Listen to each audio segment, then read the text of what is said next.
दक्ष का यज्ञ और सती का आत्मदाह, शिव का क्रोध। उससे पहले दोस्तों तारीख 25 शुक्रवार को श्रावण मास शुरू हो चुका है। हमारे समस्त मित्रों और यूट्यूब परिवार को श्रावण मास की हार्दिक शुभकामनाएं। भोले बाबा आपकी झोली खुशियों से भर दे, आपके जीवन में सुख शांति और समृद्धि बरसाए। चलिए दोस्तों साथ मिलकर शुरू करते हैं कथा की यात्रा। सती और शिव विराजमान हुए। प्रकृति और पुरुष अब पूर्ण एकता में थे, परंतु दोस्तों सृष्टि में एक शक्ति थी जो अब भी अहंकार से भरी थी। वह था दक्ष प्रजापति। दक्ष ब्रह्मा जी का पुत्र था। वह धर्म का ज्ञाता था, पर साथ ही अपने वैभव और अधिकार पर अभिमान करता था। दक्ष को शिव का रूप, उनका अघोरी स्वभाव, उनका भस्म लेपित शरीर और प्रेत वेश नापसंद था। सती शिव का विवाह नापसंद था। मेरी बेटी सती उस अघोरी के साथ जो ना गृहस्थ है ना कुलीन। दक्ष ने क्रोध में एक योजना बनाई, एक महान यज्ञ की योजना। परंतु दोस्तों शिव और सती का जीवन खुशियों से कैलाश की कंदराओं में आनंद से रहने लगे। महादेव बोले, सती तुम खुश हो? हाँ स्वामी मैं खुश हूँ। महादेव बोले, सती चलो मैं आज तुमको पृथ्वी पर भ्रमण कराता हूँ। शिव और सती वन में विचरण करते हैं। महादेव सती को कथा सुनाते हैं। सती सुनती है और वन में विहार करते हैं। सती की दृष्टि दो युवाओं पर पड़ी। एक अत्यंत तेजस्वी था, धैर्य, शौर्य और करुणा से परिपूर्ण। दूसरा विनम्र, पराक्रमी और अपने बड़े भाई का आज्ञाकारी। सती ने शिव से पूछा, स्वामी ये दोनों दिव्य पुरुष कौन हैं? क्यों वन में भटक रहे हैं? महादेव बोले, देवी ये है अयोध्या नरेश राजा दशरथ के पुत्र बड़े राम और छोटे लक्ष्मण। राम की पत्नी को रावण हर कर ले गया है, उसी की खोज में निकले हैं। परंतु सती को संदेह हुआ। महादेव को बोली, क्या सच में ये विष्णु के अवतार है? यदि हाँ तो मुझे पहचान तो लेंगे ही। महादेव बोले, देवी तुम नारी रूप में शक्ति हो, पर यह संदेह तुम्हारी परीक्षा बन जाएगा। राम कोई साधारण पुरुष नहीं है, वे स्वयं नारायण है। सती ने राम की परीक्षा लेने का निर्णय लिया। महादेव ने इशारों में समझाया, पर सती ना मानी ना समझी। शिव जी कैलाश लौट गए। सती ने सीता का रूप धारण कर लिया और श्री राम के समक्ष प्रकट हुई। श्री राम ने सीता के रूप में माता सती को देखकर हाथ जोड़कर प्रणाम किया और कहा, माता सती महादेव कैसे है? सती चौंक गई। राम ने सती को वास्तविक रूप में पहचान लिया। वो समझ गई यह कोई साधारण व्यक्ति नहीं है, राम तो साक्षात श्री हरि है। अब सती के मन में ग्लानि थी।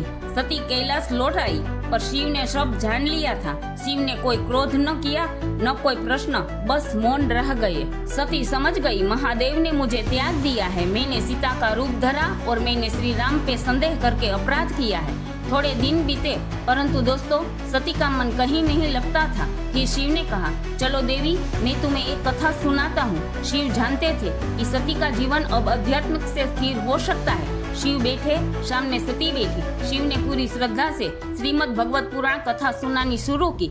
वो कथा जिसमें भक्ति का भाव है, ज्ञान की गहराई है और जीवन के अंत में उपदेश का मार्ग है। शिव जानते थे कि सती को अब अगले जन्म में एक कठिनाइयां सहनी ना पड़े, इसीलिए शिव ने ये मार्ग चुना।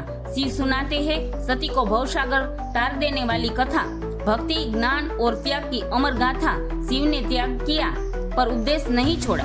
सती भटक गई थी, पर ज्ञान देके शिव को सती को अपने स्थान पे वापिस लाना था। कैलाश पर हिम शिखरों के बीच शिव शंभु सती को श्रीमद् देवी भागवत की कथा सुना रहे थे। शब्द नहीं मित्रों, आत्मा बोल रही थी, पर कहीं न कहीं सती का मन अब भी व्याकुल था। सती के अंतर्गत में एक द्वंद्व चल रहा था, पिता का मोह और पति की भक्ति। उसी क्षण आकाश में दृश्य बदला। देवों के विमान की जनजनाहट सुनाई दी। नारद की वीणा बजने लगी। गंधर्व पुष्प की वर्षात करने लगे और स्वर्ग में विमान धरती के ओर उड़ने लगे। सती के आकुल होकर पूछा, स्वामी यह कौन सा उत्सव है? ये देवता आकाश में कहाँ जा रहे हैं? शिव ने मौन रहकर देखा। शिव जान चुके थे सती का मन अब भी बाहर की ओर खींच रहा है। कथा में सती का मन नहीं था। शिव ने गंभीर स्वर से उत्तर दिया, देवी तुम्हारा पिता राजा दक्ष ने एक विशाल यज्ञ आरंभ किया है, वही सब जा रहे हैं, पर वहाँ न मेरा निमंत्रण है और न तुम्हारा सम्मान। सती का हृदय कांप उठा। सती को ज्ञात हुआ कि मेरे पिता ने भी मुझे त्याग दिया। वह उलझन में पड़ गई। क्या मैं न जाऊं? क्या मेरा कोई अधिकार नहीं है? सती ने महादेव से कहा, स्वामी आप न जाओ, पर मुझे जाने दो। मैं अपनी माँ से मिलना चाहती हूँ। मैं जानना चाहती हूँ कि मेरे पिता ने मुझे क्यों त्यागा। शिव ने सती की ओर देखा पर अब कुछ बोले नहीं। जाओ देवी, पर जहाँ आमंत्रण नहीं वहाँ जाना उचित नहीं है देवी। सती बोले, स्वामी, पिता के घर आमंत्रण की राह बेटियां नहीं देखती। महादेव बोले, खुशी खुशी जाओ देवी, पर सत्य से मुंह मत मोड़ना। जो देखा है वही मानना। मोह तुम्हें खींच सकता है पर आत्मा को सत्य ही मुक्त करता है। सती ये बात सुनी तो खुद से प्रश्न करने लगी, मैं कौन हूँ, एक पुत्री या महाशक्ति? क्या मेरे पिता का अपमान मेरा अपमान है या मेरे पति का सम्मान मेरा आत्मसम्मान है? सती माता ने महादेव को प्रणाम किया और अकेली राजा दक्ष के घर गई। सती जानती थी कि अब जो होगा सत्य के पक्ष में होगा। शिव की चेतावनी को ध्यान में रखते हुए सती पहुंची अपने पिता दक्ष के यज्ञ में। चारों ओर सोने की सजावट, वेद पाठी ऋषि, देवता, गंधर्व, ब्रह्मा और विष्णु तक वहाँ विराजमान थे। परंतु मित्रों, एक आसन खाली था, वो था भगवान शिव का आसन। सती ने सबसे पहले देखा। सती की माता ने बेटी को गले लगाया, परंतु पिता दक्ष ने नजर उठाकर भी नहीं देखा। दक्ष की आंखों में अब भी अहंकार और अपमान की ज्वाला थी। सती सह न पाई। सती ने सभा के बीच खड़ी होकर सभी देवताओं को प्रश्न किया, हे विष्णु, क्या आप भी मानते हो कि शिव के बिना आपकी पूजा सफल हो सकती है? हे ब्रह्मा, क्या आप भी इस अपमान में शामिल हो? हे समस्त देवताओं, क्या तुम सब भूल गए कि शिव वो है जिन्होंने तुम्हें सबको ज्ञान का मूल्य दिया, जिन्होंने तुम्हें त्रिलोक की मर्यादा सिखाई? देवता मौन थे, कोई उत्तर नहीं था, दृष्टि भी नहीं मिला सकता सती से। तब सती गर्जी, जहाँ शिव का आदर नहीं वहाँ देवता भी अदृश्य है। यह यज्ञ नहीं है, एक अहंकार भरा उत्सव है। जहाँ शिव का स्थान नहीं वहीं सती भी नहीं रुक सकती। तब सती बोली, हे दक्ष, मैं उस देह को अब नहीं रख सकती जो मुझे अहंकार पिता से मिला है, जिससे मेरे स्वामी का अपमान किया। हे दक्ष, तेरे अहंकार भरा यज्ञ की अग्नि में मैं अपना देह समर्पित करती हूँ। शक्ति सत्य की ज्वाला है। चारों ओर चीखे गूंजने लगी, देवता कांपने लगे, सब मौन हो गए, पूरे ब्रह्मांड में अंधकार छा गया। सती बोली, हे विष्णु, मेरी प्रार्थना है अगले जन्म में मैं शिव की पत्नी बनूं। शिव शिव बोलते हुए सती ने खुद के पैरों के अंगुष्ठ से अग्नि प्रज्वलित की और यज्ञ में कूद पड़ी, अपना देह त्याग दिया। दक्ष का यज्ञ विनाशकारी बन गया। बादल गरजने लगे, बिजली चमकने लगी, धरती कांपने लगी, चारों दिशा में हाहाकार मच गया। कैलाश पर ध्यान में बैठे शिव ने सती को आत्मा से शरीर छोड़ते हुए अनुभव किया। कैलाश की गहराइयों में शून्यता गूंज उठी। शिव शांत पर शोकाकुल। मित्रों, नेत्रों से आंसू भी नहीं बहे, न वाणी से विलाप निकला। शिव की भीतर ज्वालामुखी फूट पड़ी। जिस सती को उन्होंने प्रेम किया, सती को चेताया, सती को आत्मज्ञान पथ पर बढ़ाया, आज उस सती ने अपना प्राण त्याग दिया। शिव ने अपनी जटाओं को झटक दिया और गगन भेदा एक तेजस्वी रूप प्रकट हुआ। वीरभद्र, शिव बोले, हे वीरभद्र, जाकर दक्ष का यज्ञ विनाशकारी में बदल दो। जहाँ मेरी पत्नी के आत्मसम्मान को जला दिया और उस दक्ष को दंड दो। दक्ष ने सृष्टिकर्ता होकर भी प्रेम का मूल्य नहीं समझा। मित्रों, दक्ष ने बेटी का मूल्य नहीं समझा।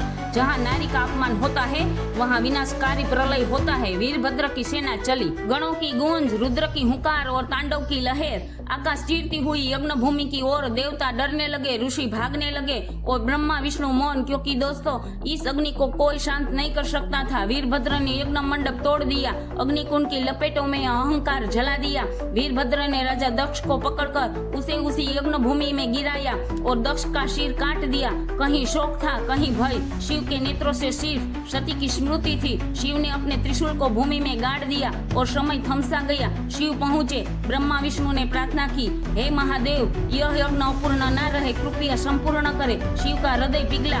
दक्ष को नया जीवन दान दिया, प्रेम, करुणा और भक्ति की राह दिखाई।